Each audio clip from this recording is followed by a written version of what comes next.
ASSWRWB. Begitu tulisannya. Assalamualaikum warahmatullahi wabarakatuh. Lebih utama mano? Salat sunat isyraq apa duha? Waktunya dari terbit matahari sampai lewat qaida ramhin setinggi tombak, tadi sudah awak ukur jam 6.8 boleh sampai 5 boleh mini sebelum azan zuhur. Berarti dari jam 6.8 boleh sampai jam 2 boleh kau waktunya. Dari jam 6.8 boleh sampai jam 2 boleh. Dari jam 6.18 sampai jam 12 waktunya. Apa saja solat yang ada di dalam waktu nan pendek kok? Kalau solat subuhnya berjamaah, tidak keluar masjid, duduk berzikir mengingat Allah sampai terbit matahari, maka namanya solat sunat isyraq. Kalau inya solatnya di masjid, sesudah itunya balik ke rumah, solat inya, maka namanya duha. Kalau inya solat waktu anak onta tak bisa menempelkan perutnya ke lantai, ini pasir panas disinari. Dalam Sahih Muslim, salatul awwabin hina tarmidul fisal. Anak onta karena perutnya masih tipis tak bisa menempelkan perutnya ke pasir. Kenapa tak pakai jam? Karena zaman itu tidak ada jam. Kok jam kok bid'ah kok? Tidak ada jam zaman Nabi. Makanya Nabi selalu menyebut setinggi tombak, anak onta. Kenapa pakai itu? Karena waktu itu penggunaan waktu dengan matahari. Setinggi tombak. Ketika anak onta tak bisa menempelkan perutnya ke pasir, agak-agak jam seboleh, solat namanya solat awabin. Berarti ada 3 solat. Kalau cukup ompek syarat, subuh berjamaah, duduk berzikir dengan Allah sampai terbit matahari, solat sunat 2 rakaat, isyraq namanya. Kalau dilaksanakannya waktu panen angin, awabin namanya. Kalau dibuatnya jam 7, jam 8 atau setengah 7, 6.30, tapi dia tidak iktikaf di masjid, di rumah, duha juga namanya. Tapi duha itu jam 8, jam 9, jam 10 kata guru-guru awak, itu waktu afdal.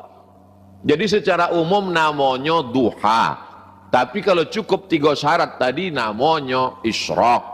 Kalau inya tidak cukup 3 syarat namanya duha. Kalau angin awabin. Kalau usolinya dibuatnya duha saudaranya sah, dapatnya keutamaan tadi itu. Sebab penggunaan nama itu ditempelkan kepada momen atau waktu. Sama macam solat tahiyatul masjid. Mana ada Nabi mengajarkan solat sunat tahiyatul masjid? Tidak ada hadis. Yang ada hadisnya, idza dakhala ahadukumul masjid, kalau kamu masuk masjid, fala yajlis, jangan duduk, hatta yusalli raka'ataini, sembahyang 2 rakaat. Sembahyang apa namanya? Kan payah itu. Wah, enggak solat tadi. Solat apa? Solat apabila kamu masuk masjid maka janganlah kamu duduk. Panjang itu. Jadi nama itu datang belakangan. Nah, itu tentang duha. Jadi kalau ditanya mana yang lebih utama? Lebih utama isyraq. Kenapa? Karena berat. Syarat isyraq 3. Salat subuh berjamaah, duduk berzikir dengan Allah sampai terbit matahari. Kalau duha tak ada syarat ketat macam itu. Al jaza' ala qadril amal. Semakin berat syarat, semakin besar pahala. Tapi katanya semakin ikhlas, Pak Ustaz. Ikhlas mana ada yang tahu? Malaikat pun tidak tahu apa ikhlas. Ikhlas itu hanya Allah dan awak yang tahu dalam hati. Malaikat tidak tahu ikhlas. Kalau memang malaikat tidak tahu ikhlas, kenapa malaikat bisa menulis? Siapa yang berniat baik, tulis 1. Kalau jadi, tulis 2. Kalau tidak jadi, tulis C. Dari mana malaikat tahu? Dalam kitab Ar-Risalah Al-Qushairiyah, kata Imam Al-Qushairi, waktu orang itu ingin berbuat baik, malaikat mencium harum semerbak. Tulisnya 1. Malaikat tidak tahu apa yang di dalam. Ini cuma mencium bau aroma. Baik. Tulis 1. Jadi kalau ada uang yang tidak pernah berniat baik, berarti apa yang dicium malaikat? Sambal belacan gitu malaikat. Kalau penghasilan per bulan 6 juta, apakah wajib membayar zakat penghasilan? Saya buka usaha yang penghasilannya tak tetap setiap bulan. Dan apakah untuk membayar zakat penghasilan ditambahkan penghasilan suami dan istri? Mohon penjelasan. Kalau 1 bulan 6 juta, 10 bulan 60 juta, 12 bulan 72 juta. Sedangkan nisab zakat emas 85 gram. 85 gram, 1 gramnya sejuta, 85 gram berarti 85 juta. Sedangkan uang dia setahun 72. Apakah sudah mencapai ambang batas? Belum. Tak sampai nisab. Tapi ternyata yang 72 juta tadi gaji. Ada SPPD, uang tunjang, uang sipak, uang sundul, uang tanduk, uang sikut, duit-duit apa. Di total semuanya pendapatanmu saja sendiri. Karena bayar zakat itu bukan berdua dengan istri. Istri pendapatan dia pula. Kebetulan istri saya ini Pak Ustadz anak orang kaya. Saya pun nikah sama dia, mau ya karena kayanya. Itulah. Kalau mukanya biasa aja ya Pak Ustadz. Kebetulan dia anak sematawayang, sawit ayahnya luas, karet luas, ruko banyak.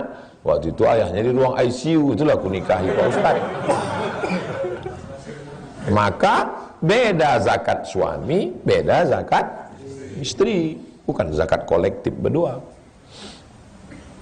Tapi yang cara hitung dagang beda.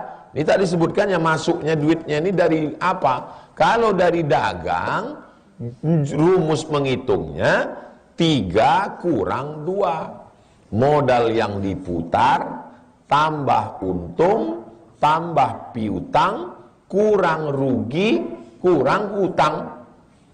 Kau jual apa? Ini malu saya jelaskannya Pak. Jual apa? Jual tuyul Pak Ustaz. Tak bisa. Saya jual bunga Pak Ustaz. Jual bibit durian. Durian apa kau jual? Durian musangking. Oh mahal itu, 2 juta sebiji. Nah dihitung semuanya. Modal yang diputar selama tahun Hijriah 12 bulan. Muharram Safar.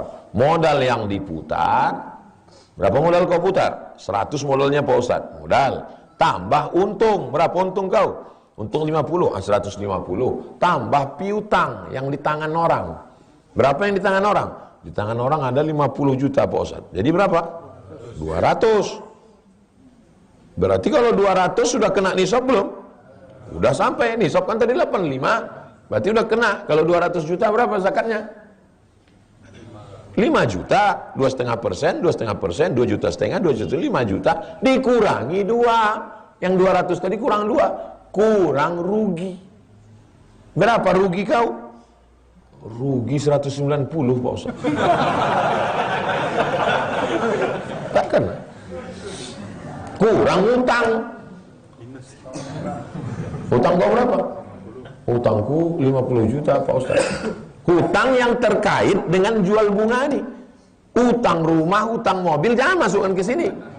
Ini lain ini. Maka kalau ada orang, kau kenapa tak berzakat? Aku masih banyak hutang. Hutang apa? Hutang mobil, hutang rumah. Ini tak masuk. Karena yang terkait dengan dagang itu saja. Jurusnya 3 kurang 2. Kalau udah dipakai 3 kurang 2, tengok nisab. Lewat di atas 85, keluar zakat 2,5%. Saya anjurkan bayar zakat itu seminggu sebelum Ramadan. 3 manfaatnya. Pertama, menolong saudara kita yang susah supaya bisa puasa Ramadan. Ada yang dia makan untuk sahur buka puasa. Yang kedua, mudah ingatnya. Karena kalau bulan lain lupa kita. Kalau Ramadan, seminggu lagi mau Ramadan. Yang ketiga, dapat pahala keutamaan Ramadan. Bagi yang selama ini bulan-bulan lain, saya anjurkan beralih. Saya dari dulu seminggu sebelum Ramadan untuk memudahkan. Almarhum ayah kami punya tanah 1 hektar. Kami adik-beradik ada 8 bersaudara. 8 bersaudara. Lah bersalah itu. Sebelum ayah kami meninggal pernah wasiat. Kata dia tanah yang 1 hektar itu dibagikan kepada 4 saudara saya yang ekonominya masih kurang mampu. Sedangkan saudara kami yang 4 lagi ekonominya sudah mapan. Bolehkah wasiat ayah kami itu ditunaikan Pak Ustadz? Mim ba'di wasiyatin, sebelum harta warisan dibagi, keluarkan dulu wasiat. Keluarkan wasiat. Berapa wasiat yang dikeluarkan ini? Tak boleh lebih dari 1/3 harta. Kuwasiatkan ruko yang ada di Jalan Rimbo Panjang itu untuk pesantren operasional Mahat Az-Zahra, kata jamaah. Dihitung berapa harta dia. Harga ruko itu 1 miliar. Harta dia cuma 2 miliar. Berapakah wasiat yang dikeluarkan? 666. Karena tak boleh lebih dari 1/3. Ini dia wasiatkan, keluarkan 1/2 hektar. Hitung berapa harga 1/2 hektar menurut harga pasaran. Baik, hitung total lama kurang dari 1/3, maka boleh. Lebih dari 1/3, hitung berapa 1/3. Yang 1/3 itu ajalah dibagikan kepada 4 orang ini. Sisanya dibagikan kepada ahli waris. Yang 4 ini dapat lagi, dapat. Kok dapat lagi dia Pak Ustadz? 1 sebagai wasiat, 1 sebagai ahli waris. Oh, kalau begitu orang tua ini tak adil Pak Ustadz. Makanya sebelum mati kasih tahu dulu. Jangan main bisik-bisik aja. Ini pas di rumah sakit, oh koma bisik. Tanah untuk kau. Tak bisa begitu. Kumpulkan dulu. Kau kukuliahkan sampai S3. Kau kukuliahkan sampai S2. Ini adik kau ini masih SD. Maka adik kau ini ku kasih dia ruko. Nanti kau aku mati kasih dia untuk ini ya, ini SD. Kau kan dah kukuliahkan. Ragu ayah sama kami. Kami ini kan abangnya. Kau baik, bini kau celaka. Aku takut adik kau ini tidak dapat. Adik kau ini perempuan. Adik kau ini masih kecil lagi. Kau bagi nanti. Jadi kasih tahu dia semua. Kalian sekarang ketawa, tapi kalian nanti kan jadi kepala rumah tangga, punya ayah. Nanti 20-30 tahun lagi punya ayah, anak kan, baru kalian ingat cakap betul kata Ustaz Somad dulu. Jangan meninggalkan sesuatu sehingga mereka tidak boleh membagi anak yang lain tak dapat. Datang sahabat, ini kau kasih, iya. Semua anakmu dapat, tidak. Apa kata Nabi? Fattaqullah, takutlah kepada Allah. Wa'dilu baina auladikum, bersikap adillah di antara anak-anak kamu. Karena kalau kau tak adil, putus silaturahim, cucumu putus. Itu sepupu kau kan? Iya. Kenapa kau tak mau berkawan sama dia? Tak adil atuk kami. Ayah dia dikuliahkannya sampai S3. Ayahku S cendol pun tak dapat. Saya alhamdulillah diterima di Bank Riau Kepri Syariah. Saya minta diyakinkan oleh Ustadz kalau bekerja di bank syariah ini tidak riba dan gajinya itu halal. Seperti yang saya tahu, Dewan Pengawas Syariah BRK ini Ustadz Zulhendri Rais. Saya juga sudah melihat video UAS kalau kerja di bank syariah itu boleh. Saya ingin mewujudkan ekonomi Islam sehingga umat Islam selamat dari riba. Kalau tidak, kita umat Islam bekerja di bank syariah tidak akan terwujud ekonomi Islam. Mohon motivasinya Ustadz, kalau langkah yang saya ambil bekerja di bank syariah ini sudah langkah yang benar. Jadi waktu saya diundang ke BRK, Bank Riau Kepri Syariah, kebetulan waktu itu lama prosesnya, sekarang sudah syariah. Ustadz, kami mau resign, kata mereka. Waktu itu belum berubah. Saya bilang kalau kalian resign dari sini, siapa yang menggantikan kalian? Kalian di sini aja dulu, sementara ini berubah jadi syariah. Saya tanya-tanya, apa yang belum selesai ini? Masih ada beberapa lagi terhambat di OJK. Kebetulan Pak OJK itu ada situ. Terus dosa kami Pak Ustaz, dosa kalian Pak OJK nih nanggung, betul saya. Tapi hubungan kami tetap baik.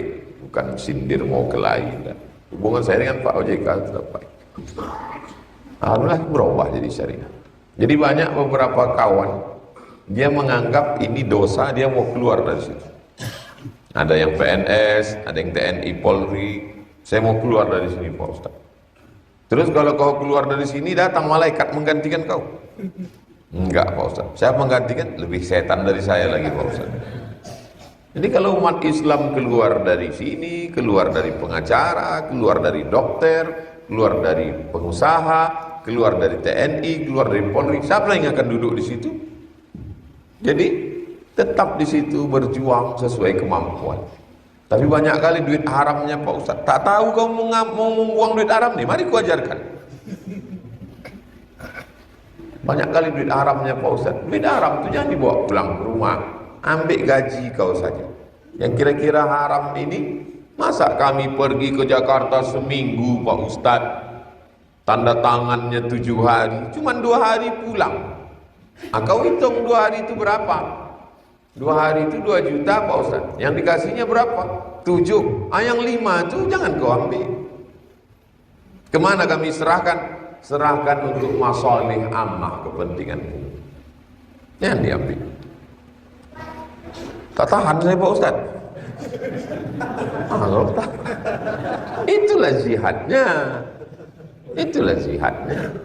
Jadi jihad itu sesuai di bidang kita masing-masing. Tetap di situ bertahan. Tetap ngaji, banyak ibadah, kuatkan hati. Karena kalau keluar, apalagi ini sudah syariah, sudah syariah. Kalau sudah syariah, tak ada jihadnya lagi. Tinggal serius itu, tingkatkan ekonomi syariah dengan produk-produk supaya umat Islam di Riau keluar dari rentenir. Tanam padi, pupuk mahal, mesin irigasi mahal. Dari mana modal? Dari rentenir, lintah darat.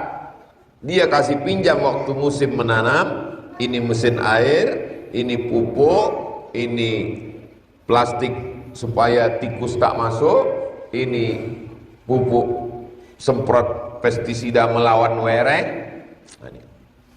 Nanti pas musim panen padi, dialah yang menentukan harga. Dia tak pernah jumpa tanah liat, dia tak pernah menanam, tapi dia lebih kaya dari petani. Siapa itu? Lintah darat, rentenir.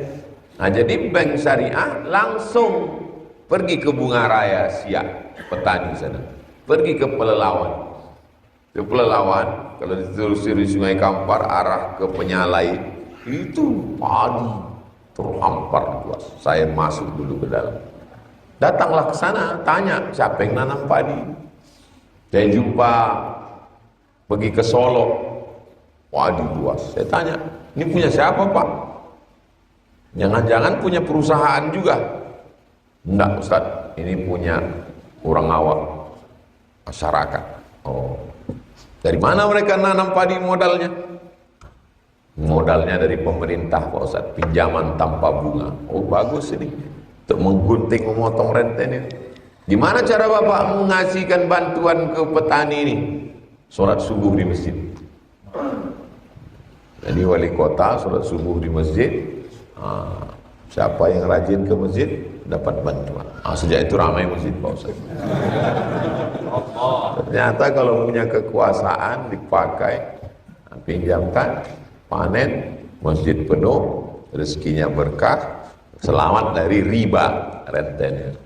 Apakah masalah riba bunga bank termasuk khilafiyah? Tidak. Bunga bank tak ada khilafiyah. Tapi dulu ada fatwa dari Said Tontawi mengatakan bunga bank boleh, ditekan oleh kekuasaan. Maka dibantah oleh Syekh Yusuf Qaradawi. Waktu itu beliau sedang berada di Makkah, muktamar. Semua ulama-ulama Al-Azhar membubuhkan nama kitabnya Fawaidul Bunuk Riba Muharram.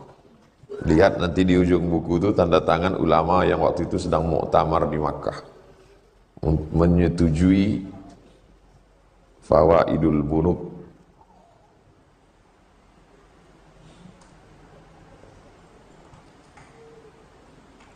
Di belakang itu ada fawaidul bunuk hiya riba al haram.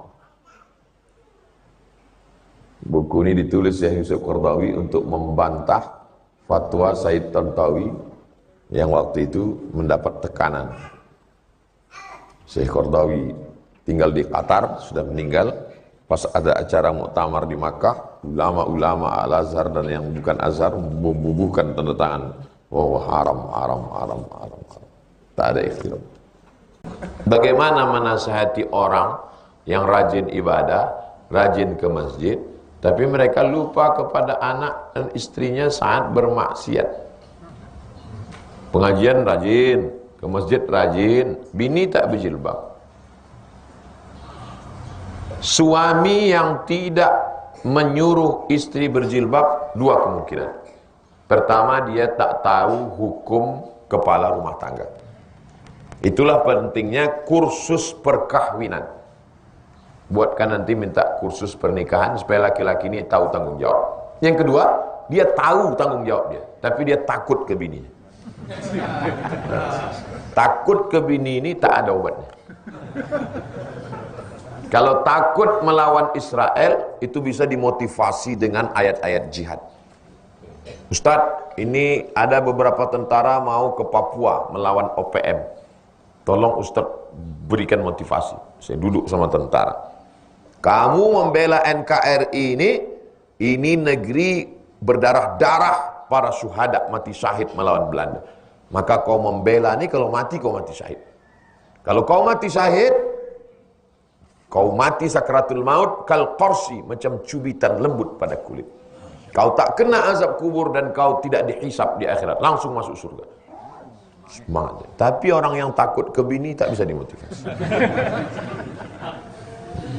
Antum yang lajang ketawa jangan lepas sekali, karena antum belum juga tahu cuma nasib kalian.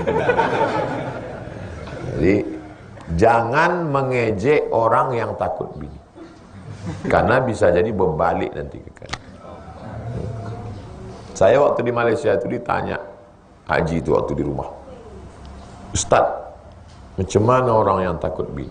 Saya bilang orang takut bini itu di akhirat nanti tidak kena azab kubur. Kenapa macam tu Ustaz? Sebab dia di dunia sudah terlampau kena azab. Kata malaikat, yang ini tak usah kita azab lagi. Sudah azab betul di dunia.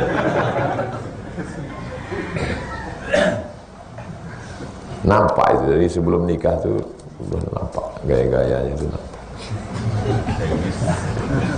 Jemput bang, sekarang depan UIN. Gitu. Hati lah. Siap lah kalian. Cuman masalahnya, laki-laki ini mengalami ketakutan luar biasa. Laki-laki ini takut dia kehilangan perempuan. Itulah yang membuat perempuan itu merasa lebih. Jadi kalian kalau meminang orang, jangan tunjukkan kalian takut. Aku meminang kau supaya kau bisa jadi ibu untuk anak-anakku, supaya anak-anakku soleh. Aku beginilah orangnya, tamat dari UIN, kerja pun belum beberapa mapan, aku dari Lancang Kuning, aku dari UIR, aku dari UNRI. Kalau kau mau hidup bersama, kita jalan. Kalau kau tak mau, 1000 di belakang siap. Gitu. Jangan di awal tuh kalian udah banting harga. Kaulah satu-satunya deh. Kalau kau tak menerima, abang sama siapa? Tidak lah. Sering terjadi di kalangan yang mengaku pecinta solawat, karena asik acara solawat malam sampai jam 1, subuhnya kesiangan. Ini sama dengan orang yang pakai jas, pakai dasi, tak bercelana. Dasi itu kan sunat itu. Sunat. Yang wajibnya celana. Antum bayangkanlah itu. Nanti menghadap Allah pakai jas, pakai dasi, tak bercelana. Nah, itulah dia orang yang rajin berselawat tapi tak sholat. Nangis malah. Sallallahu ala Muhammad marhaba oleh air mata lagi. Ya Allah, orang semua. Kenapa lah dia menangis? Rupanya kamera kawannya lah. Banyak yang menganggap yang penting solawat berjamaah tak terlalu, sebisanya saja. Saya husnuzon. Orang yang bersolawat sampai jam 1, jam 2 itu dia tak tidur. Pulang dia minum kopi. Antum minum kopi tak tidur. Saya dulu kan kemana-mana nyetir sendiri. Pergi ke Dumai, nyetir sendiri. Pasir Pangarayan, sendiri. Indragiri Hilir Tembilahan, sendiri. Kata orang minum ini Pak Ustadz, tak boleh sebut merek. Minum, mengantuk juga. Minum merek ini Pak Ustadz, mengantuk juga. Sampai akhirnya satu malam saya diundang di Tembilahan. Ustadz, ada jamaah kita baru buka kafe. Bagus kopinya Pak Ustadz. Dia mengundang Ustadz minum, ayolah. Begitu kami minum, sampai subuh tak tidur-tidur. Situlah baru saya paham, kopi itu membuat mata kita tak tidur. Maka antum minum kopi habis selawat tu, habis solat subuh baru tidur. Jangan tidur jam 3. Kalau tidur jam 3, jamak takhir lah subuh.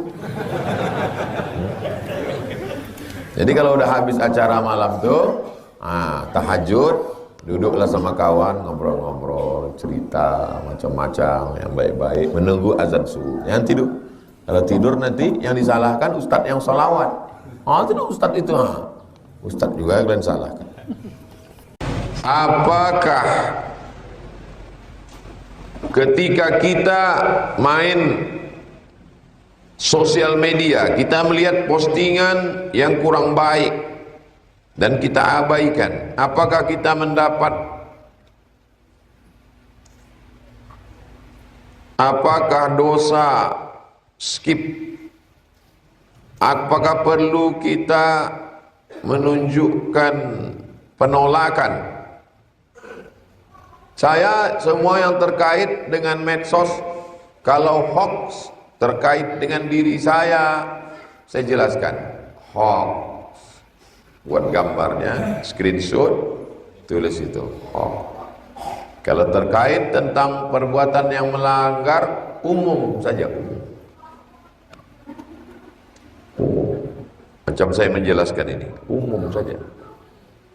Karena kalau satu postingan orang saya screenshot, lalu saya naikkan ke laman web, itu mengiklankan gratis untuk dia. Jadi bahas secara umum saja. Setiap masalah, dulu tentang perempuan berfoto menjulurkan lidah, selalu saya bahas. Segala fenomena itu dibahas. Perempuan selfie sendirian dibahas. Tapi tidak secara khusus, secara am, secara umum. Supaya semua orang sadar. Itu amar ma'ruf nahi mungkar di medsos. Antum sanggup buat video pendek, tapi yang sebut, jangan itu nyari kelahi. Orang tidak ingat pesannya, yang diingat orang personnya. Kita ini mau person atau pesan? Pesan, bukan person. Buat video pendek. Lalu kemudian kalau tak sanggup, antum takut kena serang, ambil video ulama.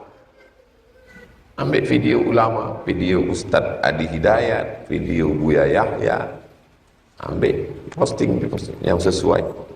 Saya menemukan banyak sekali video-video saya tausiah yang dipotong oleh jamaah yang positif-positif. Yang saya sendiri pun tak ingat kapan saya mencakapkannya.